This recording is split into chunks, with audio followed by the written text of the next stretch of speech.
class, and today we'll do linear equation in one variable. So the concept we are going to learn in this chapter are solving the linear equation by transportation method and application of linear equation. Linear equation are used to solve many problems. Let's the cab charges is rupees 50 for the first kilometer, then rupees 12 per kilometer. How much money will the person pay who covers x kilometer distance? तो total fare क्या हो जाएगा 50 plus x minus 1 into 12. So इसके लिए हमें linear equation का use करना पड़ेगा. That will understand in chapter के किस तरीके से हम लीनियर इक्वेशन लिखते हैं, how to solve it. Start with introduction. In the class 6th and 7th, we have learned about the linear equation and their solution. In this class, we shall discuss some more types of linear equation. Equation. An equation is a statement of equality. Equation क्या है? Statement है equality का of two algebraic expression involving one and more variable. If the degree of one equation is 1, then it is called the linear equation. अगर degree 1 है तो वो linear equation कहलाएगी. If the linear equation has only one variable, then it is called the linear equation in one variable. Rules for solving linear equation. There are some rules to solve the linear equation. Add the same number to both sides of equation, subtract the same number to the both side of equation, जिससे कि equality maintain रहे. Multiply both sides of equation by the same number and divide both sides of equation by the same non-zero number. Next is transportation method. In this class, we will solve linear equation by transportation method. In this method, we transpose one term to the other side. We keep variable one side and constant other side. So हम एक side में variable रखेंगे और एक side में constant. When we transport one term to the other side, we change the sign of the term. जब एक side से दूसरी साइड में जाएगी कोई भी टर्म, उसका साइन जो है वो चेंज हो जाएगा. प्लस है तो माइनस हो जाएगा, माइनस है तो प्लस हो जाएगा. If the term is positive it become negative, if it is negative it become positive. So 7x minus 8 equals to 5. Now अब हम क्या कर रहे हैं, जो वेरिएबल वाला पार्ट है 7x को एक साइड रखेंगे एंड कांस्टेंट को एक साइड. कांस्टेंट क्या है नेगेटिव, तो दूसरी साइड में जाएगा तो पॉजिटिव हो जाएगा. So 7x equals to 5 plus 8. If a term is negative, it becomes positive.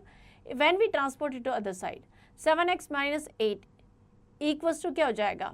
7x equals to हो जाएगा 5 plus 8. Clear? अगर negative उस साइड जा रहा है तो positive हो जाएगी. If a term is in the product form, it gives to get denominator other terms other side such as 4x equals to 6. सो अगर मैं x की वैल्यू फाइंड आउट करनी है तो x के साथ 4 क्या है मल्टीप्लिकेशन में, अगर वो दूसरी साइड जाएगा ट्रांसपोर्ट होगा तो डिवीजन में चला जाएगा. So x equals to 6 plus 6 upon 4. If the term in division form it got the product form to the term on the other side such as x plus x upon 7 equals to 5 है तो x equals to क्या हो जाएगा multiply हो जाएगा divide में, तो multiply 7 into 5. Now will take an example here. Solve 5x plus 4 equals to 10. So variable वाला पार्ट है 5x. सो हम 4 का क्या करेंगे दूसरी साइड ले जाएंगे, साइन चेंज हो जाएगा 10 minus 4. So 5x equals to क्या हो जाएगा that is equals to 6. x और 5 क्या है प्रोडक्ट की फॉर्म में है, सो साइड जैसे चेंज होगा डिवीजन की फॉर्म में चले जाएंगे. So x equals to 6 upon 5. Practice all the examples. Next is evolution time 10.1. Solve the following equation. 5x plus 4 equals to 7. So 5x equals to हो जाएगा 7 minus 4. So 5x equals to 3, x equals to हो जाएगा 3 upon 5. Clear? Next, solve the following equation and verify your answer. 3x plus 4 equals to 2x minus 18. 3x plus 4 equals to 2x minus 18. So पहले हम एक side में क्या करते हैं variable को कर लेते हैं. minus 2x that is minus 18 and minus 4. So that is equals to x equals to हो जाएगा minus 22. Clear? यहाँ पे हमारे x की वैल्यू जो आ गई है that is equals to minus 22. Now we'll put the value. 3x हमारी ये वाली जो साइड है that is left hand side, यहाँ पे हम वैल्यू रखेंगे 3 into -22 plus 4. So that is equals to 3 into ये जाएगा -66 plus 4, that is equals to -62. अब हम राइट हैंड साइड में ये वैल्यू पुट करके देखेंगे. Now will put the value on right hand side. RHS equals to हो जाएगा 2 into -22 -18, that is equals to -62. So LHS equals to RHS, that means our answer is verified. Clear? Next, solve the following equation. 3x upon 4x plus 2 equals to -4. So, that is equals to 3x.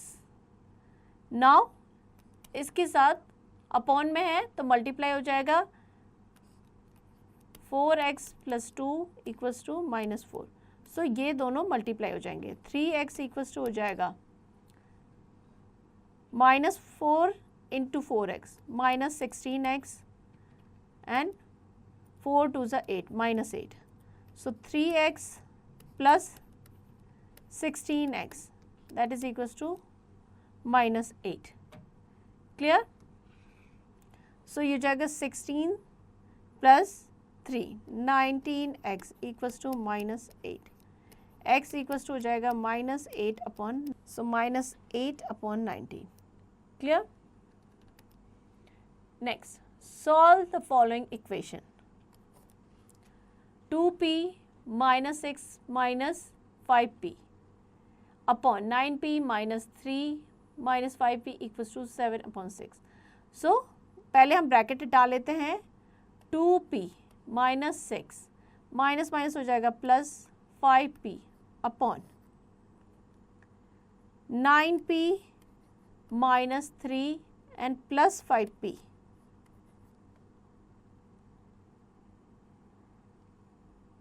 equals to 7 upon 6. Clear? Now cross multiply कर देंगे हम. 6 2 ज़ा 12p -36 30p equals to हो जाएगा 63p and that is equals to -21 and plus 35p. अब हम variable को एक साइड कर देंगे. 12p plus 30p -63p -35p equals to -21 and plus 36. So p की वैल्यू हो जाएगी -15 upon 50. So that is equals to -56. Minus minus plus हो जाएगा 15 upon 56. That is our answer. Clear? Next is application of linear equation. So what problems are easily solved by making the algebraic expression? Here some practical application of linear equation. Example लेते हैं. The sum of 3 consecutive multiples of 5 is 180. Find the multiples. Let the 3 consecutive multiples क्या हो जाएंगे? x, x plus 5 and x plus 10. And according to question क्या है? x plus 5 means 3 consecutive जो multiples है उनका जो sum है 180. Clear? So that is equals to क्या हो जाएगा? 3x plus 15 that is 180. 3x equals to 180 minus 15 165 हो जाएगा. x equals to 165 upon 3 that is 55. So first multiple हो जाएगा 55, second हो जाएगा 55 plus 5 60, third is 55 plus 10 that is 65. तो 3 मल्टीपल्स इस तरीके से हम लीनियर इक्वेशन का यूज करके सॉल्व कर सकते हैं. So you practice all the examples given here. ये सारे एग्जाम्पल्स आपको प्रैक्टिस करने हैं. Next is evolution time 10.2. द सम ऑफ 2 consecutive even natural numbers 86. Find the numbers. So let the first 2 consecutive even number, first जो नंबर है that is x. Second number क्या हो जाएगा? x plus 2. Now their sum is 86. So x plus 2 that is 86. So 2x equals to 86 minus 2 that is 84. X equals to 84 upon 2 42. So first number जो हो जाएगा x that is 42 and second number हो जाएगा x plus 2 that is 44. Clear? This is how we can find out. So you'll practice all the questions of this exercise. Next is look back. An equation is the statement of equality of two algebraic expressions involving one or more variables. The degree of linear equation is 1. The transportation method, we change the sign of the term if we transpose one term from one side to the other side. Next, let's recall. So practice all the questions given here. Next, mental zone. An equation having one variable is called linear equation. Next, multiple choice questions. Take the correct option. Which one of the following is a linear equation? So, जो भी degree 1 की होगी वो क्या होगी linear equation. Like 8x plus 5 equals to 4, that is a linear equation. Clear? So, here we end the chapter. I hope chapter आपको समझ में आ गया. Now to practice it.